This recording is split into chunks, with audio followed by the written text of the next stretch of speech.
Hallelujah. Ẹ jẹ́ gbàdúrà. Ẹni mọ Ísírẹ́lì àgbé ọ̀gá. Wọ́n la yìn lógo lọ́wọ́lọ́wọ́ báyìí, wọ́n la gbéga fún iṣẹ́ rẹ̀. A yìn ọ́ fún ètò rẹ̀, a gbé ọ̀gá fún ohun tó ń ṣe lọ́wọ́lọ́wọ́ báyìí. A gbé ọ̀gá fún agbára rẹ̀. A gbé ọ̀gá fún àánú tá a rí gbà. A gbé fún oore ọ̀fẹ́ tó fún wa. A gbé fún owó ògo ìwọ Ọlọ́run. A gbé fún ọwọ́ ẹwà rẹ̀. A gbé fún ọwọ́ àánú ìwọ Jésù lórí ayé wa. Ẹni mọ Ísírẹ́lì lórúkọ Jésù, Olúwa gbọpẹ́. Olúwa gbà yín. Ìwọ tó pọ̀ nípa ti agbára. Ìwọ tó ní gbogbo agbára lọ́wọ́. Wọ́n la gbéga fún oore ọ̀fẹ́ tó fún wa yìí. Wọ́n la gbé ọ̀gá fún àánú tá a rí gbà lórí ayé wa, lórí ọmọ, lórí ẹbí. A gbé ọ̀gá fún ọwọ́ oore ọ̀fẹ́. A gbé ọ̀gá fún ọwọ́ ògo. A gbé ọ̀gá fún ọwọ́ ẹwà rẹ̀. A gbé fún wa láǹfààní láti mójúbọ ìwọ Jésù. Ẹni mọ Ísírẹ́lì lórúkọ Jésù, Olúwa gbọpẹ́, Olúwa gbà yín. Baba, we are here once again to lift our voice before you and to call upon you. Àwa lẹ́ẹ̀kan sí láti ké pe ìwọ Ọlọ́run. Ẹni mọ Ísírẹ́lì, Olúwa dáhùn. Olúwa dáhùn. Olúwa jàre ọ́. Fi agbára rẹ̀ bú jáde ẹ̀mí mímọ́. A ó sì yìn ọ́ lógo. A ó sì gbé ọ̀gá láì lórúkọ Jésù Kristi, Olúwa àti olùgbàlà wa. Àmín. Ọmọ Ọlọ́run bẹ́ẹ̀ ká bẹ̀rẹ̀ sí dúpẹ́ lọ́wọ́ Ọlọ́run yìí. Bẹ́ẹ̀ ká gbé Ọlọ́run ga fún ohun tó ṣe. Ibi tó bá ayé wa dé, ibi tó mú ayé wa lọ. Ẹgbẹ́ wa tí ó fún wa ní ìgbẹ̀yìn tó dáa. Ẹgbẹ́ ọba tó dúró tì wá, tí òjòjú tì wá. Ẹ ká dúpẹ́ lọ́wọ́ abániṣe, àkó ayé ẹni yọ. Ẹ ká dúpẹ́ lọ́wọ́ Ọlọ́run yìí pé ìwọ tó pọ̀ nípa tagbára gbé ọ̀gá. Ìwọ tó ní gbogbo agbára lọ́wọ́, a fi gbogbo ògo fún. Ìwọ Jésù, ìwọ tó ní gbogbo ògo. A yìn ọ́, ìwọ tó ní gbogbo ọlá la gbé ga. Ní àṣálẹ́ yìí, a yìn ọ́ lógo fún ibi tó bá ayé wa dé. Ọlọ́run bẹ̀rẹ̀ sí dúpẹ́ lọ́wọ́ Ọlọ́run. Ẹ ká dúpẹ́ lọ́wọ́ rẹ̀ pé ó ń gbọ́ àdúrà. Ẹ ká dúpẹ́ lọ́wọ́ Ọlọ́run torí pé ó ń gbọ́ àdúrà, a sì gbọ́ àdúrà wa. Ẹ ká dúpẹ́ pé ó wà láàyè torí pé Ọlọ́run lórí ohun gbogbo ni. Lift your voice and give the God the glory and honor and all the adoration to his name.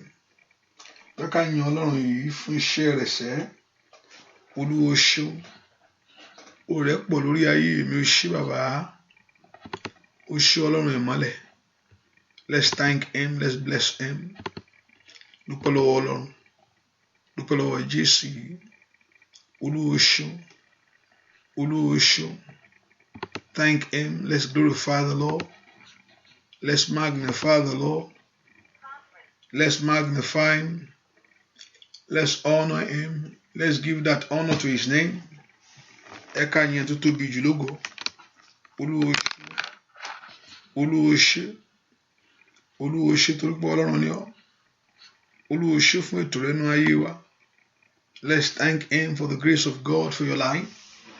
Let's appreciate him for the grace and for the mercy of God in your life. Ẹ ká dúpẹ́ fún ètò rẹ̀ nínú ayé wa sẹ́. Ọlọ́run o ṣé o. Ọlọ́run o ṣé o. Ọlọ́run o ṣé o. Olúwa o ṣé o. Olúwa o ṣé o. Dúpẹ́ lọ́wọ́ Ọlọ́run yìí. Ẹ ká fi ògo fún Ọlọ́run. Ẹ ká dúpẹ́ fún ètò ayé wa sẹ́. Thank him for that love of God for your life. Thank him for the grace that you have received through his son Christ Jesus. Ẹ ká dúpẹ́ fún oore ọ̀fẹ́ tá a gbà nípa ẹ̀jẹ̀ rẹ̀, nípa ọmọ bíbí rẹ̀, èyí tí ń ṣe Jésù. Let's give that honor to him. Ẹ ká fi gbogbo ògo yìí fún. Ìwọ ló tó bẹ́ẹ̀ lórí ayé mi. Father, we thank you. Father, we appreciate you. Jehovah God, we honor you. Jehovah God, we praise you. Thank him for that great love for you. Thank him for his spirit in our life. Ẹ ká dúpẹ́ fún oore ọ̀fẹ́ ọ̀rọ̀ rẹ̀ fún ayé wa, ọba tí òjò bàjẹ́, ọba tí òjò dàrú, ọba tó dúró tì wá títí, ọba tó wà pẹ̀lú wa, ọba tó dúró ti ayé wa, ọba tó dúró ti ọ̀nà wa, ọba tó bá wa ń jagun wa. Let's thank him, let's glorify him. Ẹ ká gbé Jésù yìí ga. Olúwa o ṣé o, ẹni mọ Ísírẹ́lì o ṣé, ẹni mọ Ísírẹ́lì mo yàn ọ́, o tó bẹ́ẹ̀, o tó bẹ́ẹ̀, o tó bẹ́ẹ̀. Ọlọ́run a gbé ọ ga, a yìn ọ́ lógo fún ògo àti ẹwà rẹ, for your glory and for your name in our life. Let's appreciate him for the glory of God, for the mercy of God, for the kindness of God. Somebody celebrate Jesus wherever you are. Ẹnìkan kó gbé Jésù ga níbi tó wà yẹn. Ẹ ká yìn, ẹ ká gbé ga, ẹ ká gbé Ọlọ́run ga, ẹ ká gbé ga fún iṣẹ́ rẹ̀. Thank him. Lord, we thank you. Lord, we worship you. Lord, we exalt you. We magnify you. We honor you for who you are. And you for unto jẹ́nu ayé wa. And you for unto jẹ́nu ayé wa. You can't thank him, just thank him.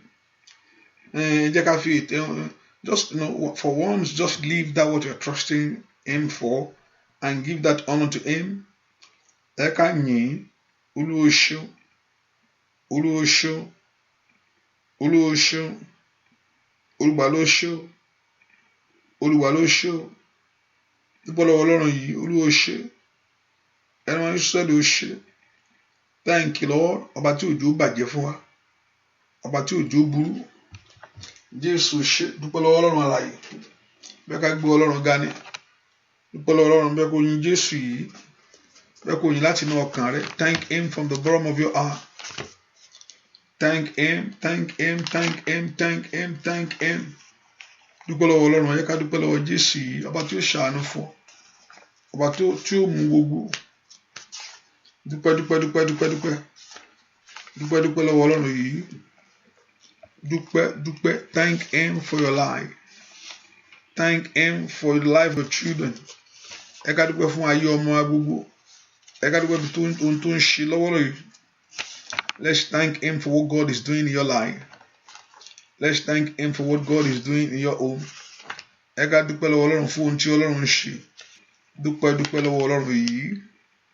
Thank you, ọba tí ó fi àánú wò ọ́, ọba tó fi àánú wò ọ́, tí ó fi àánú wo ayé rẹ, ọba tó fi àánú wo ọ̀nà rẹ, ọba tí ó ṣàánú fún ọ, ọba tí ó ṣàánú lórí ọmọ, ọba tí ó ṣàánú lórí ọkọ rẹ. Bẹ́ẹ̀ ká dúpẹ́ lọ́wọ́ rẹ̀ sẹ́, ó ṣé o. Gbọ́ àdúrà lórúkọ Jésù Kristi Olúwa wa. Èmi balẹ̀ gbẹ̀rún.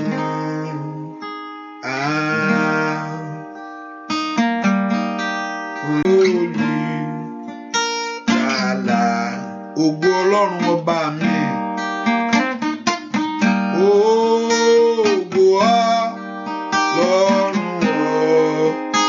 ọba mi, ìṣẹ́gun orí rẹ̀, ìṣẹ́gun orí rẹ̀, Jésù tó sọ ẹrú wa dayọ̀, Jésù tó sọ ẹrú wa dayọ̀.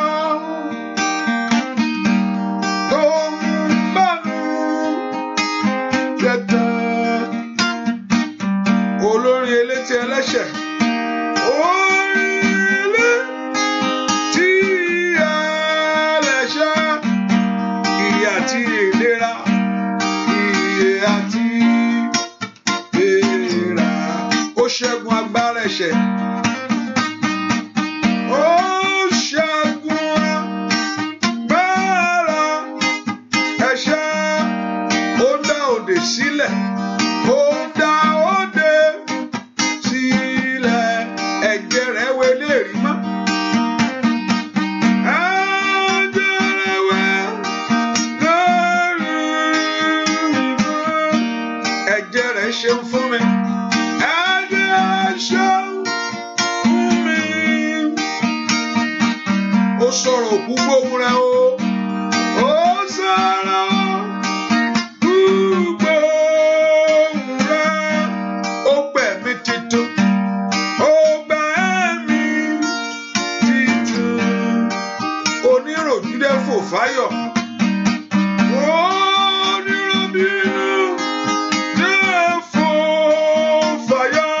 Òtòṣìṣì gbàgbọ́, òtòṣìṣì gbàgbọ́, ó di ẹ̀kọ́rin yín rẹ̀ o.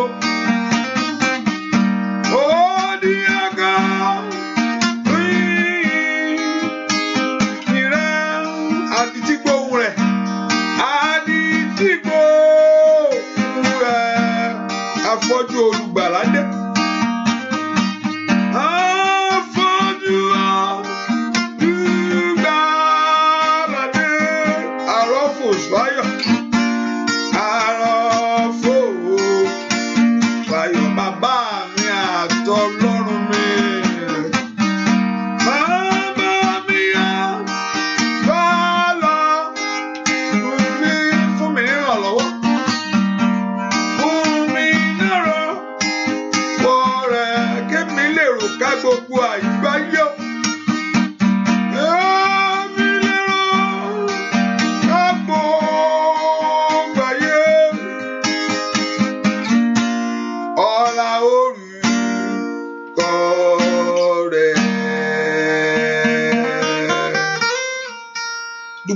Ọba tó fún ọ láǹfààní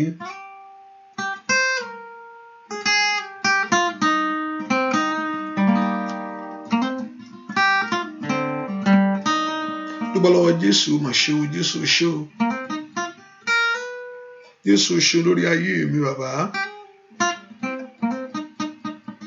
Jésù ṣe lórí ọmọ mi, Jésù ṣe o, Jésù ṣe o, Jésù ṣe o. Ìwọ ló yẹ, ìwọ ló yẹ, ìwọ ló yẹ láti gba gbogbo. Ìwọ ló yẹ, àmín. Ìwọ ló yẹ, ìwọ ló yẹ láti gba gbogbo. Ìwọ ló yẹ, ìwọ ló yẹ, ìwọ ló yẹ, ìwọ ló yẹ. Láti gba gbogbo bàbá, ìwọ ló yẹ, bàbí ìwọ ló yẹ, ìwọ ló yẹ láti gba gbogbo. Lift your voice, praise Jehovah God, hallelujah. Lift your voice, oh yeah, Olúwa dá mi sí gbòdì o. Ìgbàlà, mo bọ́ lọ́wọ́ èṣù láyé sẹ́, òyìn bàbá lógo, ó yá dúpẹ́ lọ́wọ́ ẹni tó gbà ọ́ là. Olúwa dá mi sí lòdì o, kò dá mi fún ìyànjẹ níṣẹ́, ó dẹni ìgbàlà. Mo bọ́ lọ́wọ́ èṣù láyé sẹ́.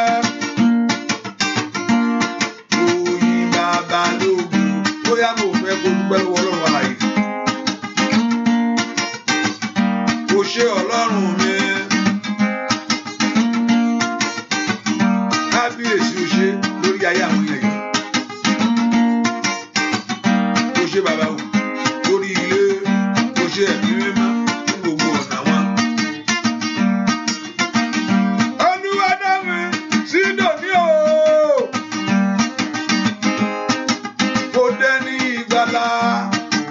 Ó kà mí ẹ Jésù, ó bọ́ lọ́wọ́ èṣù láyé sẹ́. Òyìn bàbá lógo, ó yá dúpẹ́ lọ́wọ́ Ọlọ́run aláṣẹ. Olúwa dá mi sí lòdì o. Ó dẹni ìgbàlà, ó ṣe ẹ̀mí mímọ́, ó bọ́ lọ́wọ́ èṣù láyé. Òyìn bàbá lógo. Dúpẹ́ lọ́wọ́ Ọlọ́run bá tó dọ̀ sí. Lift your voice and exhort him. Ẹ ká gbé Jésù yìí ga. Jésù ṣe, Jésù ṣe, olùgbàlà ó máa ṣe, olùgbàlà mo yàn ọ́. Ẹ ká yan Ọlọ́run yìí. Ẹni tó pọ̀ nígbà tá agbára ó máa ṣe ó. Ẹni tó gbogbo agbára lọ́wọ́. Thank you, Lord Jesus. Let's appreciate him and give that honor to the one that is worthy to receive it. Let's give that glory to his name. Let's say, Lord, we just thank you. Lord, I just worship you. I just exalt you. I just magnify you. Magnify the Lord from the bottom of your heart. Ẹ ká gbé Ọlọ́run ga láti inú ọkàn rẹ nígbà kó yìn. Gbé Ọlọ́run ga Olúwa ṣeun. Olúwa ṣeun fún ètò ẹ lórí ayé mi. Thank you, we surely bring it to pass. Ó ní kó mú ìran mi ṣẹ. You will bring my dream to pass this year. Wàá mú àlá mi ṣẹ. Thank you, Lord, for a new story that you have prepared in my life. Dúpẹ́ fún ìtàn tuntun tí ayé mi ó kọ. Thank you, Lord, for a new song. Dúpẹ́ fún ohun tuntun. Ètò ìṣẹ̀lẹ̀ nínú ayé rẹ lónìí. Somebody thank the Lord. Somebody glorify the Jehovah God. Let's exalt him. Let's magnify him. Lord, you are wonderful. Lord, you are wonderful. You are glorious. Thank you, Jesus. Olúwa ṣeun fún ìyanu ńlá lórí ayé mi. For your great miracle in my life. For your wonders in my home. For your wonders in my family. Thank you, Lord, for what you have prepared to give to me. Olúwa dúpẹ́ fún ohun tó ṣe létò láti fún ayé mi. Somebody thank him for what he has prepared to bless you with. Dúpẹ́ lọ́wọ́ Ọlọ́run fún ohun tó ti ṣe létò láti ṣe nínú ayé wa lónìí. Ọba tó pinnu rere fún ayé wa. Ọba tó pinnu rere fún ọ̀nà wa. Ọba tó pinnu rere fún ayé ọmọ wa. Dúpẹ́ lọ́wọ́ Ọlọ́run. Ọba tó pinnu rere fún ọ. Dúpẹ́ lọ́wọ́ Jésù yìí. Ọba tó pinnu rere nínú ayé wa sẹ́. Let's thank him. Let's glorify him. Ẹ ká dúpẹ́ lọ́wọ́ Ọlọ́run. Olúwa ṣeun torí ó ti pinnu ohun rere fún ayé wa. Torí ó ti pinnu ohun rere fún ọ̀nà wa gbogbo. Ó ti pinnu ohun rere fún ayé wa. Thank you, Lord. Olúwa ṣe. Olúwa ṣe. Thank you, Lord, fún ohun tó pinnu láti ṣe fún ayé ẹnìkankan yìí. Olúwa ṣeun fún ohun tó ti pinnu láti yanjú. Olúwa ṣeun fún ohun tó ti pinnu láti parí. Àwa ó ṣeun nígbà lọ́wọ́ Ọlọ́run. Thank you, Lord. Pé màá rà àánú gbà ní àdúrà yìí. Pé màá rí orí ọ̀fẹ́ gbà. I will receive your mercy. Thank him. Pé ó ṣe tèmi fún mi. Pé ó fi àánú wo ọ̀rọ̀ mi. Ẹ ká dúpẹ́ lọ́wọ́ Ọlọ́run pé yóò fi àánú wo ọ̀rọ̀ rẹ wò. Olúwa ṣeun torí pé wàá fi àánú yanjú ọ̀rọ̀ tèmi. You will settle my case in your mercy. Àánú ló fi gbà mí. Wàá fa àánú láàrẹ gbà mí. Dúpẹ́ lọ́wọ́ Ọlọ́run bẹ́ẹ̀. Ọba tí ó fi àánú láàrẹ gbà wá. Ọba tí ò ní dójú gbàgbọ́ tì ọ́. Lift your voice. Appreciate him. Appreciate the Lord. Appreciate the King. Thank you, Lord Jesus. Thank you, Lord Jesus. Thank you, Lord Jesus. Dúpẹ́ lọ́wọ́ Ọlọ́run yìí. Olúwa gbé ọ ga. Olúwa yìn ọ́. Olúwa gbé ọ ga. Olúwa yìn ọ́. Gbọ́ àdúà lórúkọ Jésù Kristi. Olúwa wa ẹ ká sọ fún Ọlọ́run. Ọlọ́run ọ̀rọ̀ ayé mi dọwọ́ rẹ. Ọ̀rọ̀ ayé mi dọwọ́ rẹ. Ọ̀rọ̀ ilé mi dọwọ́ rẹ. Má ro tẹ̀sẹ̀ mi bàbá. Àánú kò ṣe fún mi o. Have mercy on me. Let's pray and ask God for his mercy, for the mercies of God over our life. Ẹ ká béèrè fún àánú Ọlọ́run ní gbogbo ọ̀nà sẹ́. Pé àánú kò Olúwa ṣàánú fún mi. Nínú ọdún ìjẹ́ra àánú gbà. Nínú àdúrà ìjẹ́ra àánú gbà. Olúwa dá mi lóhùn níbi àyè ńlá. Olúwa dá mi lóhùn níbi àyè ńlá. Níbi àyè ńlá Olúwa dá mi lóhùn. Níbi àyè ńlá let God answer you. Olúwa ṣàánú fún mi. Níbi gíga Olúwa dá mi lóhùn. Níbi gíga Olúwa dá mi lóhùn. Níbi àyè ńlá Olúwa dá mi lóhùn. Ẹ pe orúkọ Jésù. Kẹ́ni mọ Ísírẹ́lì kó dáhùn níbi àyè ńlá. The Lord Jehovah God to answer you in a miraculous way, in a great way. Ọ̀nà tí ó gba ọ̀tá láyé tó yọ̀ tá Olúwa là á. Ibẹ̀ ni kò ti dá mi lóhùn. Ask the Lord to answer you. Olúwa dá mi lóhùn níbi àyè ńlá nínú àdúrà yìí. Ask the Lord to answer you. Lord, answer today. Níbi àyè ńlá. Olúwa dáhùn. Níbi àyè ńlá Olúwa dáhùn.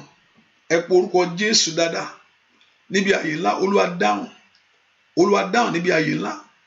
Orúkọ Jésù kó dáhùn níbi àyè ńlá. Kẹ́ni mọ Ísírẹ́lì kó dáhùn níbi àyè ńlá.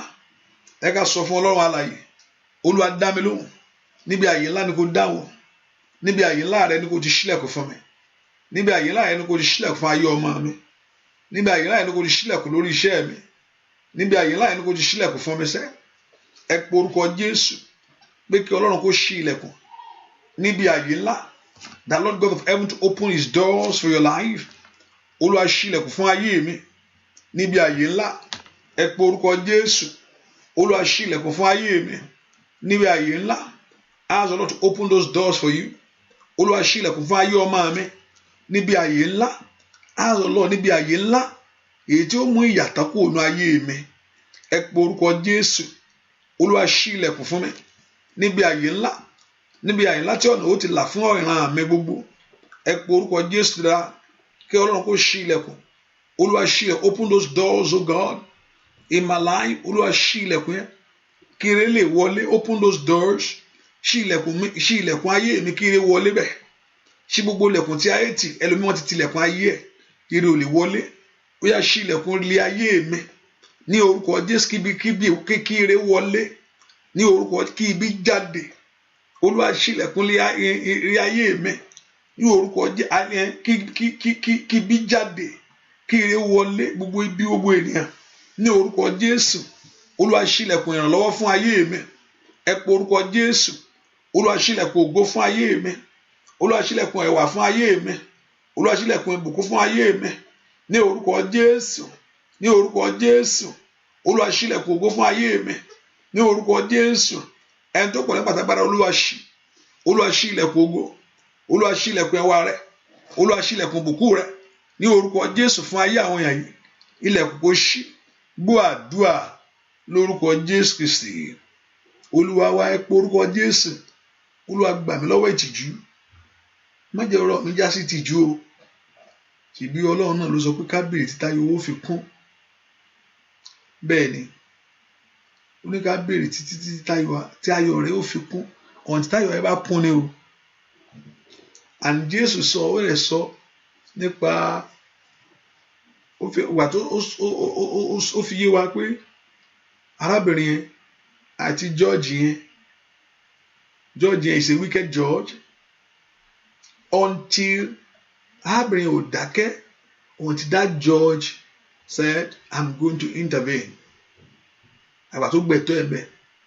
Jésù náà sọ fún wa pé nípa your neighbor, going to your neighbor at midnight and you knocking the door because ẹni yẹn tó pé o lálejò ṣùgbọ́n bóyá o ní nǹkan tó wà fún jẹ neighbor ẹ̀ ti sùn lóru. Jésù náà sọ pé ó lọ kànlẹ̀kùn neighbor yẹn pé nígbà tó dákẹ́ neighbor àdìdì àṣà àdìdì. Ohun tó sọ fún wa ni pé okay, if you look at this life of these people, he's telling about the church and with the woman and the church, and with your neighbor, going to your neighbor, knocking the door. And he's telling us that we should hold on. You don't give up. You persevere in faith before the Lord. Níwájú Olúwa ni o. Ẹ pe orúkọ Jésù. Olúwa ṣàánú fún mi. Dìde ńlá nínú ayé mi lónìí. Lọ́wọ́ agbára ọ̀tun jáde. Olúwa dìde ńlá nínú ayé mi lónìí. Kó nawọ́ ìṣẹ́gun jáde. Arise, O God, with the hand of your power to settle my very case. Láti yanjú ọ̀rọ̀ mi. Mo fẹ́ rí ìyanu. Mo fẹ́ rí agbára rẹ. Mo fẹ́ rí ògo rẹ. Jésù. Ṣèyanu sẹ́. Gbọ́ àdúrà lórúkọ Jésù Kristi Olúwa wa. Olúwa, ìwọ lásà mi. Èmi máa wojú rẹ o. Ṣílẹ̀kùn àánú fún mi. Ó má jẹ́ kémi lọ lófo.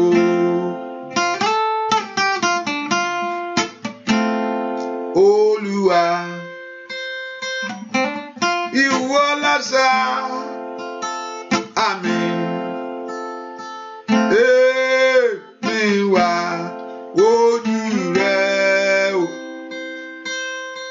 Ṣílẹ̀kùn àánú fún mi.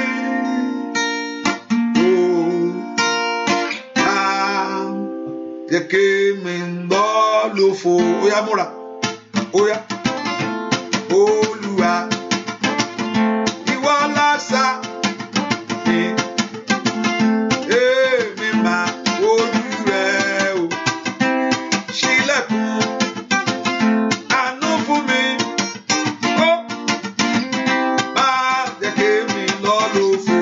yá sọ fún Ọlọ́run Olúwa ìwọ lásà mi èmi máa wojú rẹ o ṣílẹ̀kùn àánú fún mi ó má jẹ́ kémi lọ lófo mo fẹ́ kó sọ fún Ọlọ́run alààyè ó ṣílẹ̀kùn àánú fún ayé rẹ mo wí o lórí iṣẹ́ rẹ o lórí ayé ọmọ rẹ gbogbo nínú àdúrà yìí ó yá Ọlọ́run kó ṣe ìyanu nínú ayé rẹ mo wí ó dá ọ lóhùn tó fò rere fún ọ. Bàbá Olúwa ìwọ lásà mi èmi máa wojú rẹ o ṣílẹ̀kùn àánú fún mi ó má jẹ́ kémi lọ lófo ó yá sọ fún Ọlọ́run alààyè Olúwa ìwọ lásà mi èmi máa wojú rẹ o ṣílẹ̀kùn àánú fún mi ó má jẹ́ kémi lọ lófo àdúrà ló ń gbà sí Ọlọ́run ohun tó wí ó ní ìbéèrè ó ní èsì níwájú Ọlọ́run ó yá múra sí kó pé Jésù ṣàánú ayé mi ni Jésù má jẹ́ lọ lófo bàbá mi lórí ọmọ lórí iṣẹ́ lórí ayé àwọn èèyàn iṣẹ́ lọ́wọ́ agbára. Bàbá Olúwa ìwọ lásà wá àwa ojú rẹ o ṣílẹ̀kùn àánú fún wa má jẹ́ ká wà lọ lófo ó yá lọ fún Ọlọ́run Olúwa ìwọ lásà mi èmi máa wojú rẹ o ṣílẹ̀kùn àánú fún mi ó má jẹ́ kémi lọ lófo. Orúkọ Jésù Olúwa ṣàánú fún mi kí àdúrà Olúwa má bàa dàròyé kó má bàa di àròyé Olúwa ṣe wọ́n bàa di ẹgbẹ́ ẹjọ́ ni ó kàn ń pariwo ń bẹ̀ wọn ni Olúwa ṣàánú fún mi Olúwa ẹjọ́ ṣẹlẹ̀ ìṣẹ̀lẹ̀ ayọ̀ mi jó ṣẹlẹ̀ oore kó dé bá ayé mi ní ọdún yìí o ẹ̀tọ́ mi kó wá kankan ẹ pọ orúkọ Jésù bí tẹ́ wá sẹ́ ìṣẹ̀lẹ̀ yánú ṣẹlẹ̀ ní ayé mi ìwọ ẹ̀tọ́ mi bọ́ sí fún mi ìwọ ẹ̀tọ́ mi bọ́ sí fún mi ìwọ ẹ̀tọ́ mi bọ́ sí fún mi ìwọ ẹ̀tọ́ mi bọ́ sí fún mi ìwọ ẹ̀tọ́ mi bọ́ sí fún mi ìwọ ẹ̀tọ́ mi bọ́ sí fún mi ìwọ ẹ̀tọ́ mi bọ́ sí fún mi ìwọ ògo bújá nínú ayé mi ẹ pe orúkọ Jésù kí ẹ̀tọ́ rẹ kó bọ́ sí fún ọ ní orúkọ Jésù. Let what belongs to you come to you. Lift your eyes and pray to God. Kí ẹ̀tọ́ yín kó bọ́ sí fún yín ní orúkọ Jésù. Ẹ̀tọ́ yín ní ọ̀nà gbogbo. All what you are trusting God, all what you are believing God, ní orúkọ Jésù kó wá kankan. Ẹ pe orúkọ Jésù dáadáa. Olúwa ṣàánú fún mi. Kí ẹ̀tọ́ mi kó bọ́ sí fún mi. Olúwa ṣàánú fún mi. Kí ẹ̀tọ́ mi kó bọ́ sí fún mi. Ask God to have mercy upon the line. Olúwa ṣàánú fún ayé mi. Have mercy upon me. Let all what that is mine resurrect today. Kó dìde lónìí ní orúkọ Jésù. Let all what that is mine mashanda aboga arise today. Olúwa gbẹ̀tọ́ mi fún mi ní orúkọ Jésù. Ìwọlẹ̀ kúrẹ́ síwájú mi. Ìwọlẹ̀ kòkó síwájú mi ní orúkọ Jésù. Ìwọlẹ̀ kò rọwọ́ kó síwájú ayé látòrí lọ. Ẹ̀tọ́ yín kó kẹ́rì gbà ẹ̀ ní lọ lófo Olúwa kó ṣàánú fún ẹ ní lọ lófo ní orúkọ Jésù. Olúwa kó ṣàánú fún ẹ ní wá lásán ní orúkọ Jésù. Ẹ sì ní lọ lófo. Olúwa kó dáhùn. Olúwa ṣe bẹ́ẹ̀. Olúwa ṣe bẹ́ẹ̀ nítorí tí kí Ọlọ́run kó mi ayé kàlímà ó sàtà kó mi àdúgbò ní orúkọ Jésù ní tàlípò rọ́sàtè kó mi ìletò kó gbẹ ẹ̀tọ́ yín fún yín kó gbẹ ẹ̀tọ́ yín fún yín kó gbẹ ẹ̀tọ́ yín fún yín kó gbẹ ẹ̀tọ́ yín fún yín kó gbẹ ẹ̀tọ́ yín fún yín. Olúwa gbà wá. Olúwa gbà wá. Olúwa gbà wá. Olúwa gbà ask God to deliver you. Olúwa gbà wá borúkọ Jésù. Níbo Olúwa màmá masanda yaba le prende le bukata ẹ pé orúkọ Jésù ẹni máa ń sọ́ọ̀lì gbà wá gbà wá gbà wá gbà wá gbà mí sọ pé ó gbọ́ lọ́wọ́ ìtìjú lọ́wọ́ ogun afẹ̀gànṣe ayé ẹni ogun afáyé ẹni ṣe yẹ̀yẹ́ ó yá nípa orosata ogun ajáyé ẹni wòwò ó yá gbà mí orúkọ Jésù kò gbọ́ àdúrà lórúkọ Jésù Kristi Olúwa wa. The Bible told us in Psalm 25 verse 14, the Bible says the secret of the Lord is with them that fear him, and he will show to them his servant. Yóò fi hàn fún ìránṣẹ́ rẹ̀. Ó ní àṣírí Olúwa wà pẹ̀lú àwọn tó bẹ̀rù ẹ̀. You see the secret of the Lord. The secret of the Lord is with them that fear him. Fún àwọn tó bẹ̀rù ẹ̀. Ẹ̀pẹ́ Ọlọ́run ní nǹkan tó fẹ́ sọ. Ẹ̀mí kò ṣe gbogbo èèyàn ló ń sọ fún. Bẹ́ẹ̀ni, God have something to say, but he's not saying it to everybody. Hallelujah. He's not saying it to everyone. He has some people that he's sharing that thing with. Ó láwọn tó máa ń bá sọ. And those that fear him. Àwọn tó bẹ̀rù rẹ̀ ni. Those that have the mind of God, that have the Spirit of God in them. Àwọn tó ní òye Ọlọ́run nú, that their heart is longing to see God at all time. Ẹgbẹ́ ọkàn wọn gbọgbẹ́ láti rí Ọlọ́run. God have something to say. Ọlọ́run fẹ́ nǹkan tó Ọlọ́run fẹ́ sọ̀rọ̀. God want to talk. God want a fellowship with us. Ọlọ́run fẹ́ ìbáṣepọ̀.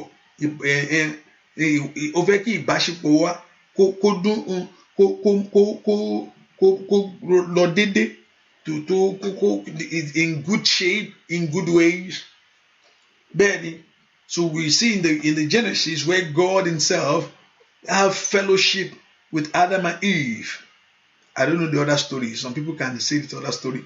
But what my book says, God himself will come down from heaven. Ọlọ́run á wá á bá wọn sọ̀rọ̀. Hallelujah. So why am I saying this to you? Because the word of God told us that God has the secret. That Ọlọ́run ní àṣírí. That is a secret in his hand to what you need. There's a secret in your that you need. There's a secret to what you need. Àṣírí wà fún tẹ́ ń fẹ́ yẹn. And that secret to it is in the hand of God. Fún àṣírí fún bẹ́ẹ̀ is in the hand of God. Ọwọ́ Ọlọ́run ló wà, and you need it, right? O fẹ́ ní ìdí àṣírí láti bímọ láyé. Bẹ́ẹ̀ àṣírí kan ni o. Hallelujah. Tó fi ń dà bẹ́ẹ̀ lójú kan lọ́wọ́ kan rẹ́kẹ́tẹ́. Bẹ́ẹ̀ ni mo. Àṣírí kan ni. Àṣírí kan lẹ́lòmíì fi ń ríṣẹ́.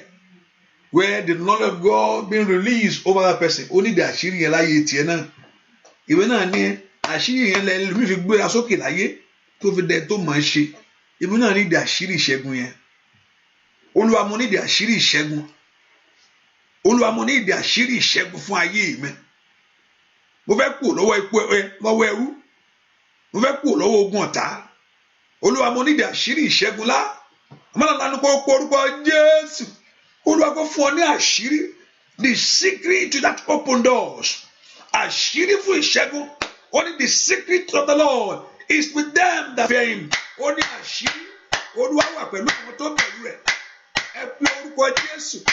Olúwa fún mi ní àṣírí ńlá kàdímà ó sàtà dèlìmà núdà máa ó sà èyí tí ogun mi ó fi padà lẹ́yìn mi èyí tí ogun mi ó fi padà lẹ́yìn mi èyí tí ogun mi ó fi padà lẹ́yìn mi èyí tí ogun mi ó fi padà lẹ́yìn mi èyí tí ogun mi ó fi padà lẹ́yìn mi ẹ pe orúkọ Jésù mi tẹ́ wá sẹ́ Olúwa àṣírí tí fi borí ogun láyé màyílì mà pàpà sàtà àṣírí tí fi borí ogun òmẹsẹ lílìlì mọtọtọtọtọ límàlàbàdà rẹbàdìbàdúrà bò ṣàdá in Jesus name we pray. Mo sọ fún wa mo ní Ọlọ́run ò ṣe bájà.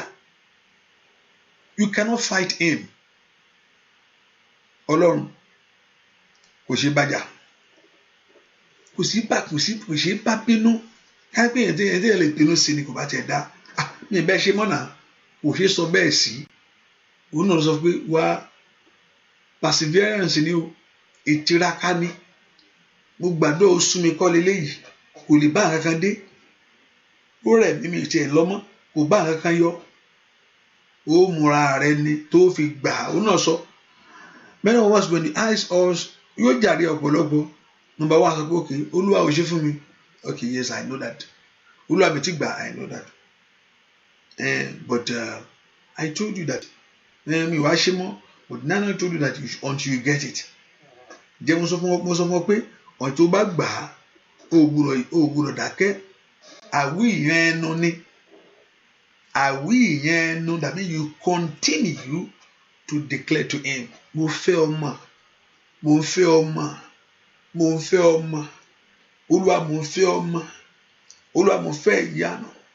Olúwa mo fẹ́ ọkọ. Olúwa mo fẹ́ ìwé ìgbélú. Olúwa mo fẹ́ ṣe rere. Mo fẹ́ kú ònú ìyà. Mo fẹ́ kú ònú ọwọ́ ẹ̀gàn. Mo fẹ́ bọ́ lọ́wọ́ ayé. Mo fẹ́ bọ́ lọ́wọ́ ìgbèkùn ẹ̀ṣẹ̀. And as you continue to declare those things to him, he's ready to deliver you from it. He told us that we should come to him and call on him until we receive our joy. Mo wá gbàdúrà fún ọ. Let your joy come now. Ayọ̀ yín kó dé nísinsìnyí. Let your joy come now. Ayọ̀ yín kó dé nísinsìnyí. Let your joy come now. Ayọ̀ yín kó dé nísinsìnyí. Ó sọ ní àṣírí Olúwa. He said the secret of the Lord is with them that fear him. Ó ní àṣírí kan wà ṣùgbọ́n kò sí gbogbo ènìyàn. Màtẹ́ni mọ́tò tòtòlìà. Àṣírí kan wà èyí tí ó lànà fún ayé rẹ. Ẹ ó yá fún mi ní àṣírí náà lónìí. Àṣírí ogun ayé mi o. Gbàdúrà àṣírí ogun ayé rẹ. Tó pé kò yí pé kò nìkan kó o borí ẹ̀. Olúwa fún mi ní àṣírí ogun ayé mi lónìí. Àṣírí ìṣẹ́gun ogun ayé mi. Ní kàtàtàtàtà. Sọ fún Ọlọ́run alààyè. Sọ fún Jésù. Ó dẹ̀ kó borí 2020 yìí. Ó dẹ̀ kó borí 2021 yìí o. 2021 kò gbúdọ̀ mú ìtìjú bá ayé rẹ. Ó yá kó ó dẹ̀ kó rí ìyanu. Gbọ́ àdúrà lórúkọ Jésù Kristi. Olúwa wa á bá wọn kan bẹ n ò fẹ́ láyé mi mọ́.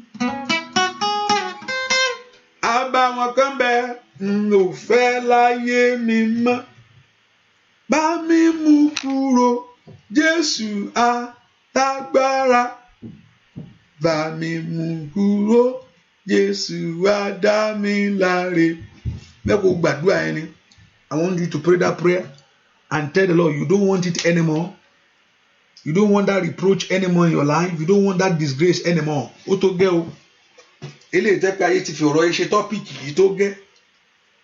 Bẹ́ẹ̀ ni eléyìí tó ti fi ọ̀rọ̀ tiẹ̀ ṣe tọ́pìkì yìí ó tó gẹ́. Ọ̀rọ̀ ẹlòmíì tọ́pìkì ni. Ọkọ̀ sísá yẹn bá ṣe wọn pé ó sì wọ ọkọ̀ dùn ní. Àmì mo rò kó tún mẹ́rin ìtẹ́tẹ́lẹ̀ ni. No. Ọmọ brọ́dà yẹn. Brother yẹn is just like ìyá ń jẹ́ gidi gan. Kò tí ì rí nǹkan kan. Ó sì wáṣẹ. Ọ̀rọ̀ ẹ ó ti tó gẹ́. Ilé tán fi ọ̀rọ̀ ọmọ rẹ ṣe tọ́pìkì tó. Enough is enough that your own issue is their main topic in life. Enough. It can be a topic to the glory of God. Ṣùgbọ́n nínú yẹ̀yẹ́ from shame and disappointment ilé tán ti fi ọ̀rọ̀ ẹ ṣe tọ́pìkì tó. Tọ́pìkì yẹn kó yí padà. kò sí nǹkan tó bá nìkan fọ̀rọ̀ yàn sí tọ́pìkì ẹni tó lówó lónìí yóò mọ máa yẹn owó wà lọ́wọ́ ẹ̀ o máa yẹn owó kan ṣe dé sí ni máa yẹn ọmọ yẹn kan ṣiṣẹ́ oríire ni ó ṣe ọmọ oríṣìí marriage tí mo kan lọ báyìí ó dùn ohun tó fẹ́ wọ́n ti kó kí tọ́pìkì ayé rẹ̀ jẹ́ náà kò ń ṣe tọ́pìkì àṣọ ọmọ sísítà yẹn látijọ́ iná ọmọ brọ́dà yẹn ó sì wá kiri ni ọmọ mọ́mì yẹn àwọn ọmọ wa ẹ ṣáà máa fàdúrà ràn lọ́wọ́ tí wà ò lórí bẹ́ẹ̀ ó yẹ kí orúkọ Olúwa kó polongo ara rẹ̀ nú ayé wa. Àbáwọn kan bẹ n ò fẹ́ láyé mi mọ́ àbáwọn kan bẹ n ò fẹ́ láyé mi mọ́ bá mi mú kúrò Jésù alágbára ó yá o bá mi mú kúrò Jésù dá mi láre ó yá sọ àbáwọn kan bẹ n ò fẹ́ láyé mi mọ́ àbáwọn kan bẹ o n ò fẹ́ láyé mi mọ́ bá mi mú kúrò Jésù alágbára o bá mi mú kúrò Jésù dá mi láre ẹ̀gbọ́n ayé rẹ kó parí pátá. Òṣì ayé rẹ kó dópin iṣẹ́ Ọlọ́run kò gbọ́ níjà ni mo wí ọ̀rọ̀ ẹ kó wá sí ìmúṣẹ ní ọdún yìí nínú ayé àwọn èèyàn yìí nínú ayé ọmọ wọn ó yá o Olódùmarè ṣe iṣẹ́ ńlá bàbá àbáwọn kan bẹ n ò fẹ́ láyé mi mọ́ àbáwọn kan bẹ o n ò fẹ́ láyé mi mọ́ bá mi mú kúrò Jésù alágbára kábíyèsí bá mi mú kúrò Jésù dá mi láre ó yá sọ fún àbáwọn kan bẹ n ò fẹ́ láyé mi mọ́ àbáwọn kan bẹ o Olúwa bá mi mú kúrò Jésù alágbára bá mi mú kúrò Jésù dá mi láre ó yá sunkún sí lọ́rùn ẹlẹ́dàá mi ni ó yá wí tirẹ̀ níwájú ẹsẹ̀ ó bẹ̀bí tó wà yẹn ní sẹ́ ó yá sẹ̀hún tó fẹ́ níwájú Olúwa o àkókò ti tó ìyanu rẹ dé wọ́n fẹ́ kó sọ wọ́n fẹ́ kó sọ ó yá sọ áìlì màsàdà wọ́n ní kó sọ kó má ṣeré wọ́n ti déwájú rẹ̀ wọ́n ní kó sọ say it say what you need ó ní kí ló ń béèrè ó yá sọ owó ní sẹ́ aya ni ọkọ ní sẹ́ ó yá wíwò Ọlọ́run ṣàánú mi odò ti déwájú rẹ̀ ó yá wí agbọ́rò yìí ó ti dé o etí rẹ̀ gbóhùn gbogbo sẹ́ ó ní kó béèrè ní sẹ́ Olúwa ló ní kí n sọ fún ọ pé ó ní kó òun wà wájú rẹ̀ kó sọ nǹkan tó ń fẹ́ yẹn bẹ́ẹ̀ ni a sì rí ó yá sọ bẹ́ẹ̀ ni a sì rí a ṣe bàbá àbáwọn kan bẹ n ò fẹ́ láyé mi mọ́ àbáwọn kan bẹ n ò fẹ́ láyé mi mọ́ bá mi mú kúrò Jésù alágbára bá mi mú kúrò Jésù dá mi láre ó yá àbáwọn kan bẹ n ò fẹ́ láyé mi mọ́ àbáwọn kan bẹ o lórúkọ Jésù iná lára kẹwúrà sáyà gbogbo àbàwọn ẹ jáde gbogbo ọwọ́ òsì ó yẹ jáde o gbogbo ọwọ́ ẹ̀gàn ẹ fàyè àwọn àyàn ìsílẹ̀ ó yá àbáwọn kan bẹ n ò fẹ́ láyé mi mọ́ àbáwọn kan bẹ n ò fẹ́ láyé mi mọ́ bá mi mú kúrò Jésù o lódodo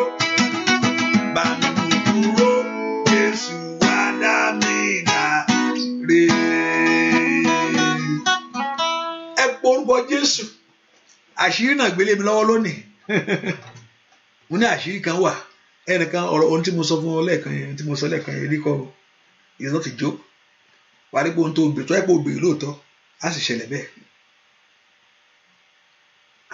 àìtórí kápẹ́ òótọ́ ló sì bèrè lóòótọ́ bẹ́ẹ̀ láṣírí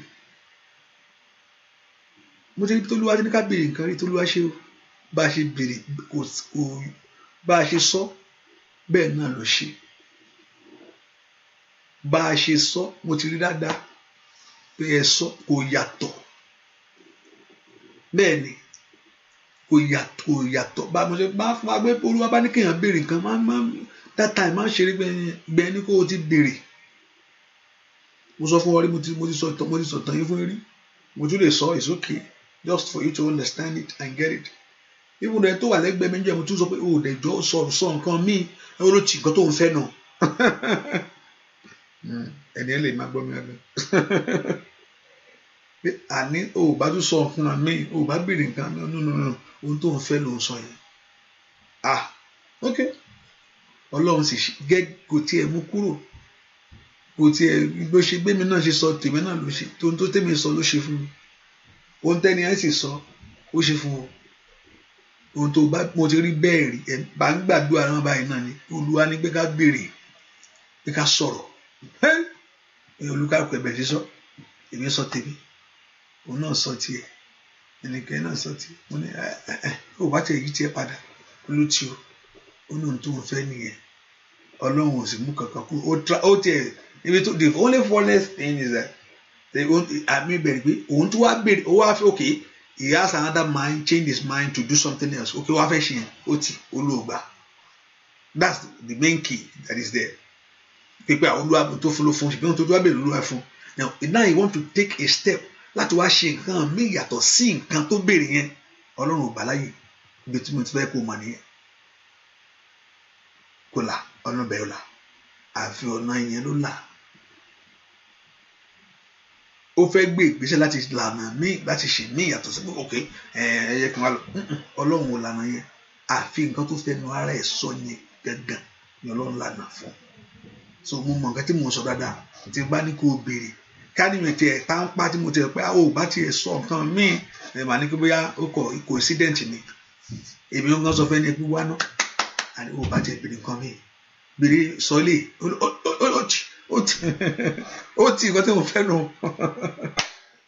mo ní kó o béèrè mo rò pé o béèrè o bẹ́ẹ̀ ni mo sọ fún ọ mo rò pé o béèrè dáadáa mo rò pé o sọ torí pé wọ́n tọ̀ ẹ̀ wá bí tó dó sí yẹn wọ́n á bẹ́ẹ̀ mbẹ́ kò ń ṣayé ló wá bẹ́ẹ̀ ọlọ́run gangan ló wá bẹ́ omi tó wáyé ó sì ní kó o sọ tó o bá rí sọ ká máa retí èsì kó o sì nígbàgbọ́ there's a result coming bó ṣe rí bó ṣe sọ yẹn ni yóò ṣe fún wọn torí ohun tó pè jáde ni ó ṣe bẹ́ẹ̀ ni àǹfààní sì wá aṣèwánú àdúrà orí ọ̀fẹ́ yẹn still hang around ẹ pé orúkọ Jésù Olúwa fún mi ní àṣírí ìṣẹ́gun mo ti wọ́ ọmọ kiri látijọ́ yìí mo ti wọ́ ọpọlọ kiri látijọ́ yìí àṣírí tó ṣí àṣírí tó gbà fún mi àṣírí tó gbé ògo mi lé mi lọ́wọ́ Olúwa fún mi ó ní àṣírí Olúwa wà pẹ̀lú àwọn tó bẹ̀rù rẹ̀ ó ní the secret of the Lord is with them that fear him ó ní àṣírí mi gbọ́dọ̀ dààmú mọ́ nígbà tí àṣírí ògo ń bẹ lọ́wọ́ rẹ̀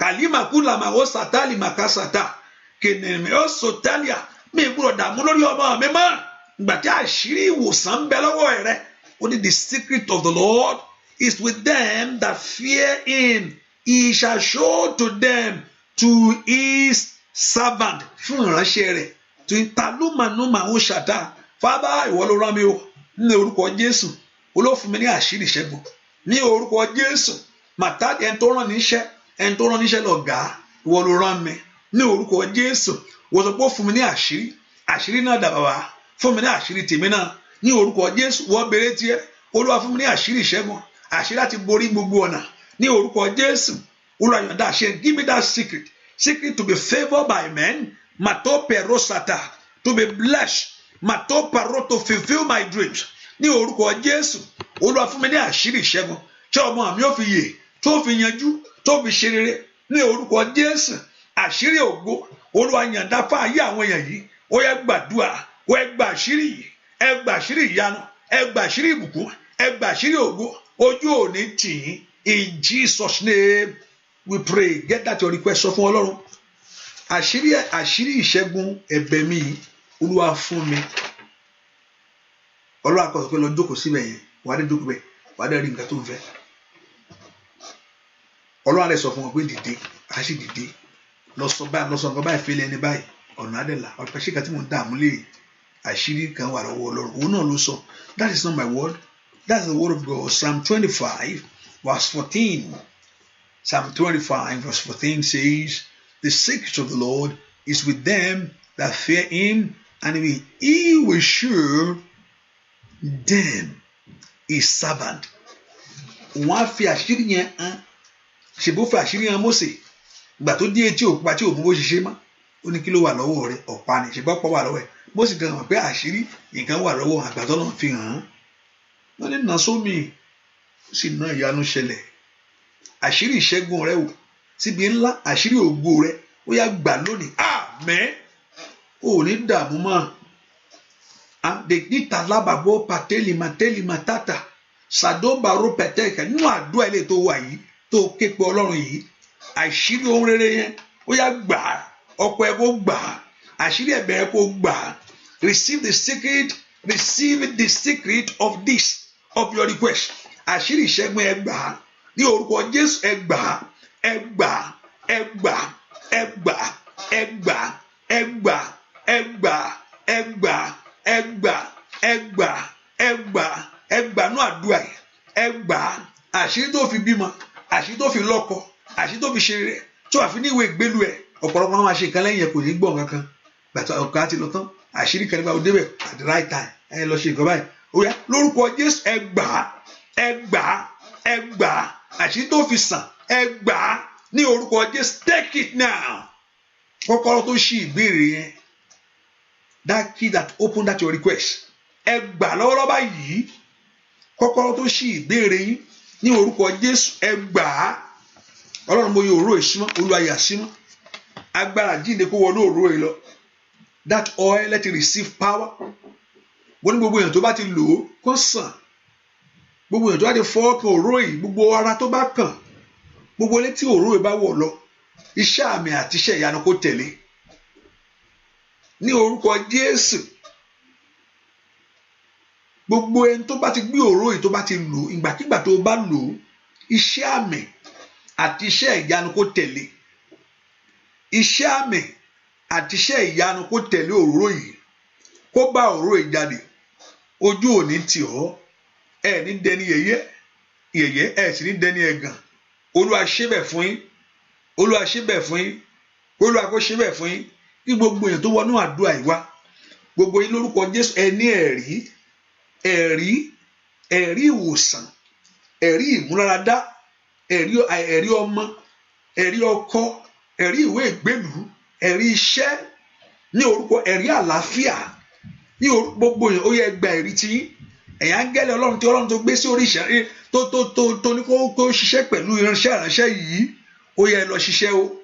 Gbogbo àwọn yẹn tú wọn sílẹ̀, wọ́n ti wá ẹ tú wọn sílẹ̀, ẹ tú wọn sílẹ̀, ẹ tú wọn sílẹ̀, ẹ tú wọn sílẹ̀, ẹ tú wọn sílẹ̀, ẹ tú wọn sílẹ̀, ẹ tú wọn sílẹ̀, ẹ tú wọn sílẹ̀, ẹ tú wọn sílẹ̀, ẹ tú wọn sílẹ̀, ẹ tú wọn sílẹ̀, ẹ tú wọn sílẹ̀, ẹ tú wọn sílẹ̀, ẹ tú wọn sílẹ̀, ẹ tú wọn sílẹ̀, ẹ tú ayé wọn sílẹ̀, ẹ tú ọ̀nà sílẹ̀, ẹ tú ayé wọn sílẹ̀, ẹ tú ọmọládé sílẹ̀ ní orúkọ Jésù, ẹ tú wọn sílẹ̀ ní orúkọ Jésù, ẹ tú wọn sílẹ̀, ẹ tú wọn sílẹ̀, ẹ gbà tú sílẹ̀, ẹ gbà, ẹ gbà, ẹ gbà, ẹ gbà, ẹ gbà wọn ògo, ẹ gbà wọn ọlá, ẹ gbà wọn iyì, ẹ rí ìyanu yìí, ẹ rí ìyanu yìí. Mo ní ìyanu ló kọ̀nfàmù pé àdúrà ló gbà, kò ń ṣàròyé. Rìsọ́ọ̀tì ẹ̀ ló sọ pé àdúrà ló gbà, kò ń ṣe àròyé. Àdúrà tí ò bá lésì àròyé ni o. Ọ̀rọ̀ tí ò bá lésì àròyé ni. Wọ́n tó kọ́ ń tójọ́ látẹ̀kan náà. Bàtẹ́ nìkan bá lóṣù títì tó ń sàrọ̀ tó ń sàrọ̀, gbogbo you begin to look at the person. Tó wá bẹ́ẹ̀ nìkan sọ̀rọ̀ tẹ́ni ò dá lóò tó kọ̀ ń wò ó. Tó kọ̀ ṣàṣọ̀rọ̀ àròyé ló kàn ń sọ náà kàn ń tójọ́ látẹ̀kan. Bọ̀tìgbà tó bá tẹ́ni kejì sọ pé àbáwo ni tó ní báwo ni kí n ṣe báwo ni sí látẹ̀kan báwo ni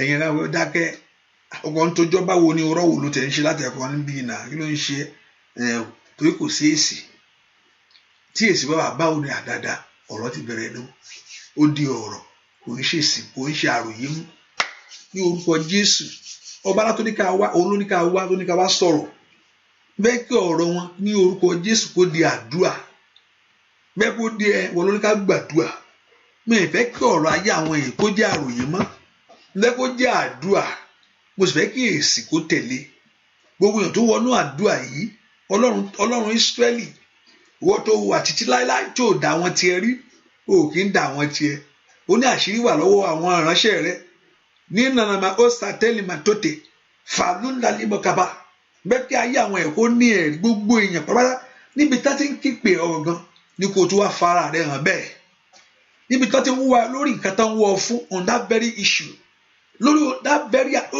nǹkan tó ń wá ìwọ Ọlọ́run fún ní o fẹ́ kó o ti dìde kó o ṣe ìyanu yìí Olúwa ṣe bẹ́ẹ̀ ojú òní tì yín gbogbo yín tẹ́ gbàdúrà kó rí bẹ́ẹ̀ fún yín ìyanu kó ṣẹlẹ̀ Ọlọ́run àti kéèpé ọ̀nà ọdún yìí ṣe ìyanu mú jáde jẹ́ ká ní ẹ̀rí lọ́pọ̀lọpọ̀ ọ̀nà ọdún yìí jẹ́ kí ọmọ kó pọ̀ ọ̀nà ọdún yìí jẹ́ kí ìwé ìgbélú tó ti sọ pé wà fún àwọn èèyàn jẹ́ kí gbogbo èèyàn rí o làlímà làbàtàdé tòtòlì máa ń dàlì àṣàdé ṣàdúgba ọ̀rẹ́ bàtẹ́ àyà bẹ́ẹ̀ ni ó sì rí láì lórúkọ Jésù Kristi Olúwa wa àmín àmín àmín ní orúkọ Jésù hallelujah praise the Lord ẹ ká fi sọ́kàn pé àìlúwà ìtẹ̀síwájú ní ọ̀la tomorrow is Sunday we have service in the morning at the place of worship. I don't know yet, they say there's snow or something like that, I don't know, but if not, it's going to be at the place of the place of worship. I don't know how big is the snow, but if there's no snow, it's going to be at the place of worship. Ọ̀rọ̀ yìí ń pè iná banjú pastor ìjọba sọ pé iná banjú hòtẹ́ẹ̀lì Jésù but snow ọ̀rọ̀ ẹ jókòó lé hallelujah, but it's still going to have service, hallelujah, we're still going to have service, but let's see what's going on. I'll let us know that but I know that in the afternoon or by 5 we're going to have prayer, and tomorrow is the last day for the section for this, but the prayer continue. Àdúrà tẹ̀síwájú, àdúrà bẹ̀rẹ̀ Monday àgbà àdúrà Friday, that's the first day of the year. There's a prayer, hallelujah. So but the fasting is okay. Only one gbé coffee rẹ̀ mú early morning coffee. Praise the Lord. And I know the Lord will do great things for us in Jesus' name. So, and we're going to take Holy Communion tomorrow. So you get your bread and get your juice with you to take the Holy Communion. And I know the Lord will answer us in the name of Jesus. Orí ọ̀fẹ́ adájú fún ọ bẹ́ẹ̀ ni ìṣírí ilé ìta sọ orí bẹ́ẹ̀ láì lórúkọ Jésù Kristi Olúwa wa àmín àmín. Thank you for being here and make sure you share it. God bless you. See you tomorrow. God bless you. Bye.